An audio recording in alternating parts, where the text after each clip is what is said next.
Хай, амралтын өдөр. Өнөөдөр гадуур гарах ажилтай болохоор хөөрхөн болох хэрэгтэй.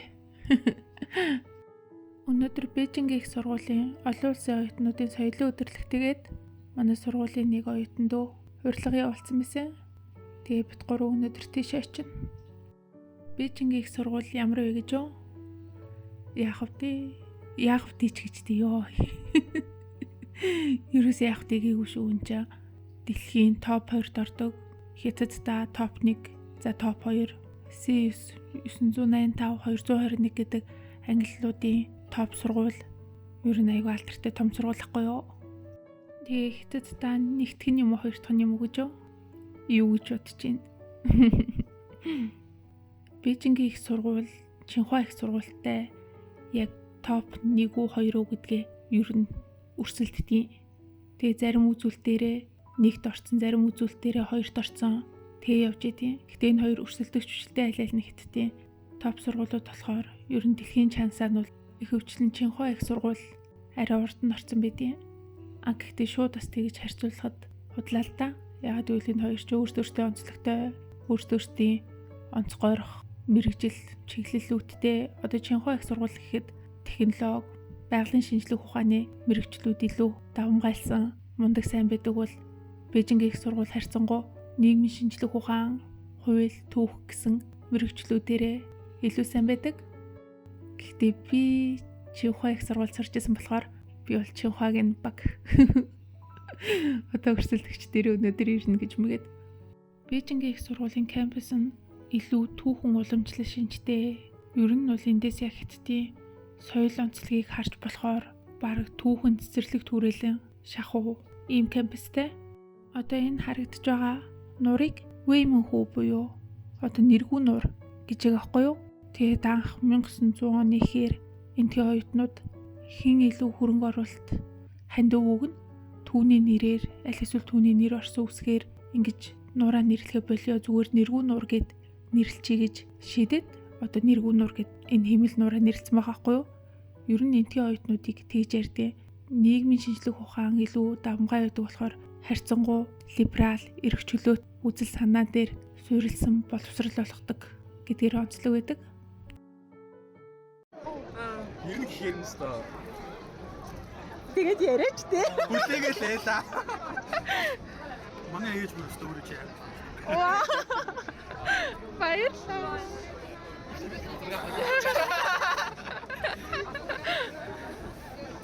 Сэмбэнэ.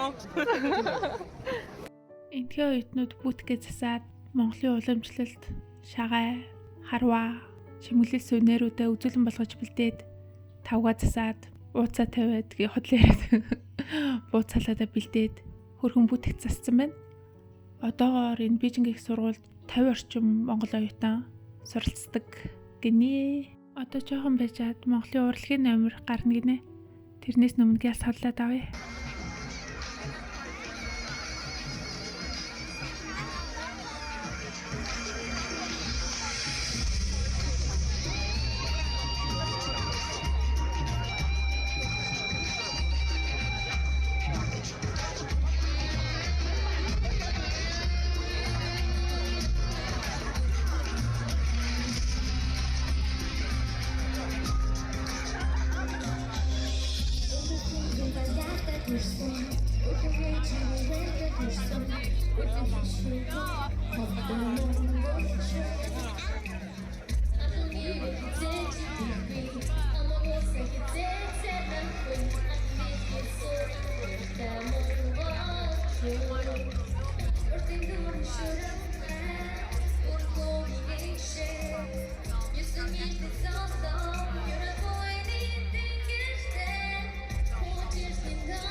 баяр хүргэе.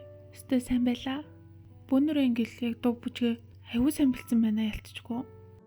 Тэгсэн чи би анх нөгөө Бээжин тэрэл хэлний бэлтгэлд байхдаа нэг найз охинтойгоо хамтцаа. Соёлын өдрөлгөөр юу хийхээ мэдгүй. Бид хоёр хоёулах нь болохоор ингээ бүүтэгч гаргаж өгөө за.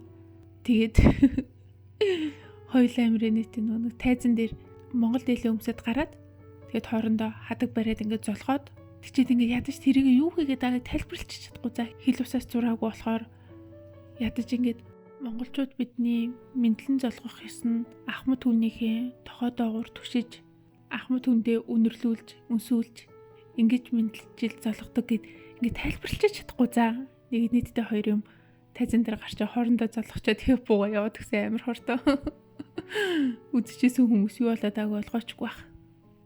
За тэгээд ер нь Хятадд суралцж байгаа оюутнуудаа зөвлөхөд ч гэж уриалхад яг ингээ Хятадд ирээд суралцж байхад бид нар өөрсдөө Хятадын хөгжлийг, дэвшлийг ялцчгүй хөгжөөд байгаа процессыг дотроос нь аягүй сайн харах боломжтой байдаг.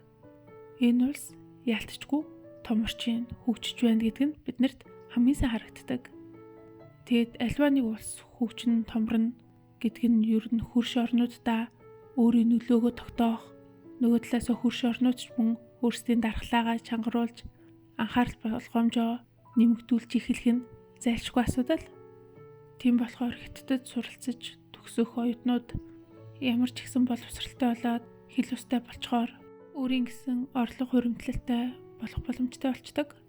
Үүнээс харин цаашаа санаа зовох асуудал нь яг л түрүүний хэлсэн хамтын хөгжил, харилцаа ашигтайгаар аль аль нь хожих гэсэн энэ алхмуудын илүү гүн гүнзгий утга болох, өөртөө их орныхон төлөө байж хүчин болох хэрэгтэй болдог. Тэгээд үүний гаргалгаа нь юу лээ? Би дандаа хэлдэг гэж үү? Бид зөвхөн Хятад хэлийг сураад буцах биш, Хятад хэлийг ашиглан энэ улсын өөрсдийн ирээдүйн иргэдийг бэлдэж байгаа боловсролын мэрэгжлийн хичээл чадварыг нь тултлан сурж, нөөц баазыг нь маш сайн ашиглах хэрэгтэй. Ерөнхий гол санаа нь ирээдүйд улс орны маань хамгийн том хүч хөшүүрэг нь чадварлаг мэрэгчлээ залуучууд нь л байх болно. Тийм болохоор үүнд өөртөө бэлтгэх нь хувь хүний амьдралын чадвар болон эх орныхоо өмнө хийж байгаа маш том үүрэг гавьяа болдог. Би тэгж боддог. За тэгээд юм бол энэ Хятадын бүтээгдэхүүнийг үйлдвэртээ нь очиод хямдханаар аваад Монголдо оруулж зарыг хийдгээ болоорой. Боловсролынхоо үнцнийг бас нэг гаргахыг хичээгээрэй. За бай.